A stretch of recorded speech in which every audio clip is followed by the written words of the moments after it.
સ્ત્રીઓને ખુશ કરવી બહુ મુશ્કેલ કામ છે. એને તમે ફરવા લઈ જાઓ, પિક્ચર જોવા લઈ જાઓ, શોપિંગ કરાવો, એ કે એમ તમે હાય હા પાડો, એને તમે એ કે રાત તો રાત, દિવસ તો દિવસ, છતાંય પણ એમ આખો પગાર એને આપી દો, એ કે એ વસ્તુ તમે એને લઈ દો, તોય પણ સ્ત્રી ક્યારેય એને તમે ખુશ કરી શકો નહીં. આવું દરેકના અનુભવમાંથી એક નિચોડ નીકળ્યો. અને બિચારા પુરુષો તો સાવ ભોળા, એમ બહાર નીકળ્યા નથી, અને સામે જો કોઈ સ્ત્રી આવે તો બિચારા ખુશ થઈ જાય, એમ એકદમ જોરદાર ખુશ થઈ જાય કે બોલો, એમને કશું કરવું જ ના પડે તોય જાતે ખુશ થઈ જાય. એમ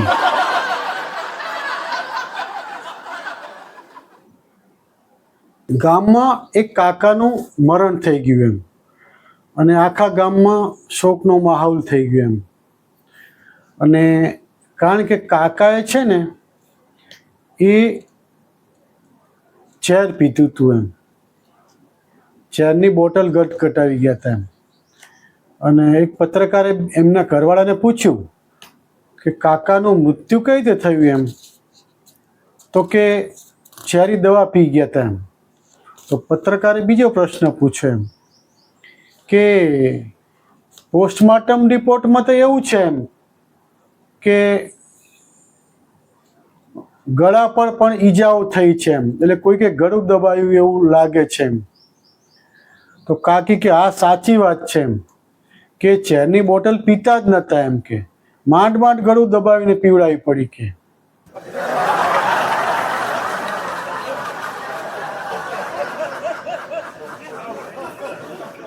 અત્યારે આ સોશિયલ મીડિયાના જમાનામાં છોકરા છોકરી ગોતવા બહુ મુશ્કેલ કામ થઈ ગયું છે એમ, એકબીજાને વેવિશાળ કરવા એમ. તો એક ભાઈએ એવી જાહેરાત કરાવી, છાપામાં આપી કે 35 વર્ષના કુંવારા છોકરા માટે કન્યા જોઈએ છે. છોકરાને રસોઈ બનાવતા આવડે છે, કચરા પોતા કરતા આવડે છે, અને પગ દબાવતા પણ આવડે છે. બાકીની બધી લાયકાત તો છે જ એમ. એટલે જેણે પણ આ છોકરાને પસંદ કરવો હોય એમણે પોતાના ઘરવાળાને છૂટાછેડા આપીને પછી જ અરજી કરવી. એક ફોરેનમાંથી છે ને અંગ્રેજ ભાઈ આપણા ભારતમાં ફરવા આવ્યા એમ, અને એણે અમુક ઘરની મુલાકાત પણ લીધી એમ.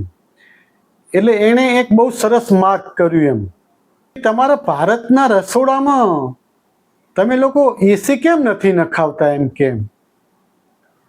તો એક ભારતીય સરસ જવાબ આપ્યો કે જેની પત્ની રસોઈ કરે છે ને રસોડામાં, એને એસી પોસાતું નથી, અને જે લોકોને એસી પોસાય છે એમની પત્ની રસોઈ કરતી નથી કે, એટલે અમારા રસોડામાં એસી નથી હોતા એમ કે.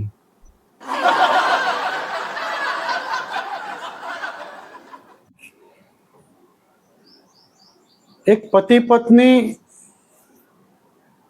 રસ્તા પર ચાલતા ચાલતા પતિએ કોઈક સ્ત્રી સામું જોયું એમ, અને પત્ની તો ગુસ્સામાં આવી ગઈ અને બોલવા લાગી જેમ તેમ કે હું સાવ ગાંડી છું, કે હું હાવ ગાંડી છું એટલે ત્યાં તમારી સાથે આટલા વર્ષો કાઢ્યા, નકર કોણ કાઢે કે તમારી સાથે, કે હું ગાંડી છું કે. તો પત્નીનું વાત સાંભળી અને પતિ કે પણ કે તું મારું તો થોડું વિચાર, કે આટલા વર્ષો એક ગાંડી સાથે મેં કઈ રીતે પસાર કર્યા છે, કે તું મારું તો વિચાર કે.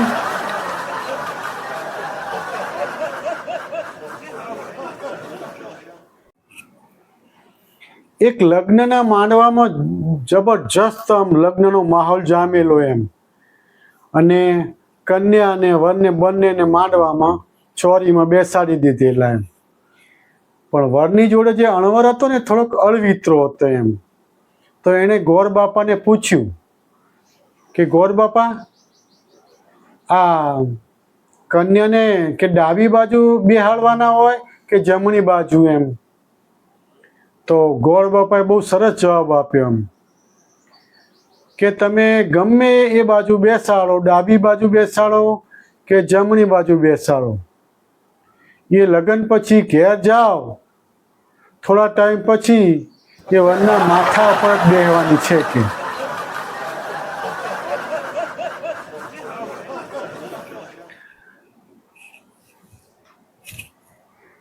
એક શહેરમાં એક સંત મહાત્માનું પ્રવચન ચાલતું હતું એમ, અને બધા લોકો પ્રવચન સાંભળવા આવતા હતા એમ. અને એક સંત, એ જે સંત હતા ને, એમને કોઈ પણ કંઈ પણ પ્રશ્ન કરે, વારંવાર પૂછે, તો એ સંત છે બહુ હસતા હસતા જવાબ આપે એમ. કોયારે પણ ગુસ્સો કરે નહીં એમ, બહુ શાંતિથી જવાબ આપે એમ, ગમે એટલા પ્રશ્નો કરો તો પણ એમ.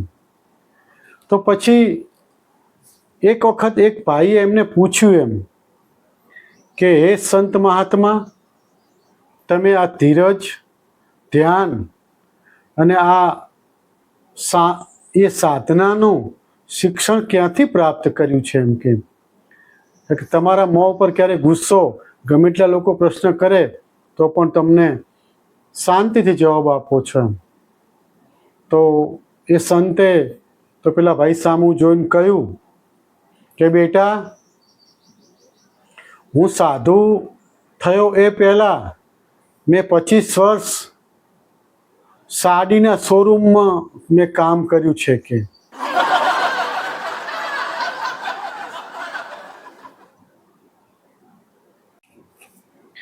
બે પતિ પત્નીને છે ને ઝઘડો થયો એક સામાન્ય બાબતમાં. કારણ કે બે પતિ પત્નીને તો કાંઈ બહુ ગંભીર બાબત ના હોય, સામાન્ય બાબતમાંથી ઝઘડો થાય એમ. તો પેલી પત્ની શું કહે ગુસ્સામાં આવીને કે તમને હવે મારે શું કહેવું, આ તો સારું છે કે હું સીધી સાદી તમને મળી છું. કોઈ તમને તેજ તર્રાર અને માથા ભારે અને વઢકણી પત્ની મળી હોત તો તમારું શું થાત કે. આ સાંભળી પતિ બિચારો તો આખો દિવસ એ ડરાવની કલ્પનામાં જ ચિંતામાં બેઠો હતો કે જો આ સીધી અને સાદી છે તો પેલી માથા ભારે હોય એ કેવી હોત કે સાલું.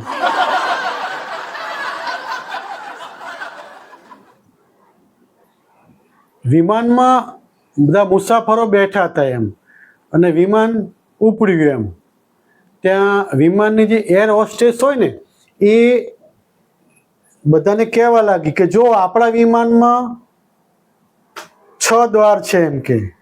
એ 6 દ્વાર, 2 આગળ દ્વાર છે, 2 વચમાં છે અને 2 પાછળ છે એમ કે. એટલે કુલ આપણે 6 દ્વાર છે. પણ આ તો વિમાન છે, વચ્ચે કંઈ દુર્ઘટના બની આકાશમાં અને વિમાનને કંઈ પણ થયું તો છેલ્લું દ્વાર હરિદ્વાર તો છે જ.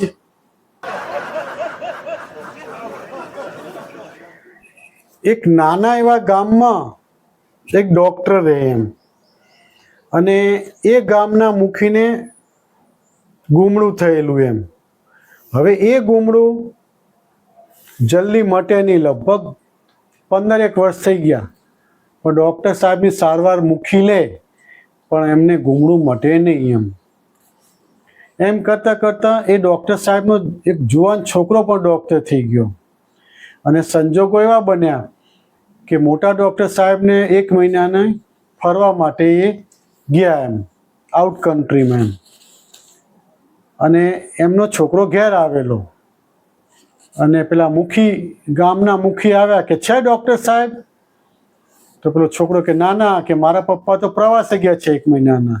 કેમ, શું હતું? કે આ જુઓ ને ગુમડું, કે ડૉક્ટર સાહેબની દવા લઉં છું તો સારું રહે ને પાછું પેલું થાય છે એમ. કે લાવો બતાવો, હું પણ ડૉક્ટર છું, કે હું ફોરેનમાં ભણીને આવ્યો છું, કે એમ હું MBBS અને ગોલ્ડ મેડલિસ્ટ છું. એમ કે લાવો, કે શું ના મટે એમ. કે છોકરાએ મુખીની તપાસ કરી કે બસ આટલું ગુમડું નાનું, કાંઈ વાંધો નહીં, કે હું તમને 20 દિવસમાં મટાડી દઉં. અને ડૉક્ટરે તો એની ટ્રીટમેન્ટ ચાલુ કરી એમ, અને 15-17 દિવસમાં તો ગુમડું મટી ગયું. કે અને એમ કરતાં કરતાં મહિનો પૂરો થયો અને પેલા ડૉક્ટર સાહેબ વિદેશની યાત્રા કરીને ઘેર આવ્યા.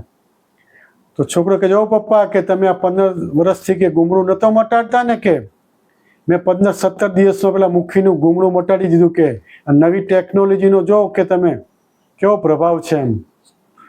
તો પેલા મોટા ડૉક્ટરે તો જોરદાર એક લાફો એમના છોકરાને મારી દીધો કે સાલા, તને ખબર છે આવા પૈસાવાળા મુખીઓને કોક દી જ ગુમડા થાય, કે અને એમને જલ્દી મટાડાય નહીં. કે આ તું એ ગુમડામાં જ MBBS ડૉક્ટર થયો. કે જો મેં 15 દીમાં મટાડી દીધું હોત તો તું ડૉક્ટર કેવી રીતે થાત? કે એક ડૉક્ટર છે ને બહુ સેવાભાવી એમ. તો એમણે એમના આજુબાજુ વિસ્તારમાં એક સવારે એવો પ્રોગ્રામ ગોઠવ્યો એમ, કે જેટલા દારૂ પીતા હતા ને, એમ શરાબીઓ હતા, એમને દરેકને બોલાવ્યા એમ. અને 100-150 શરાબીઓ ભેગા થઈ ગયા.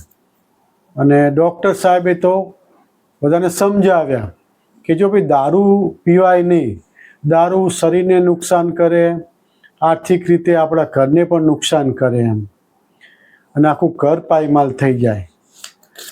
તો વચ્ચેથી એક દારૂડિયો કે સાહેબ એમ અમે ના માનીએ, પ્રેક્ટિકલ કરીને બતાવો, સાબિત કરી આપો કે દારૂ નુકસાન કરે છે.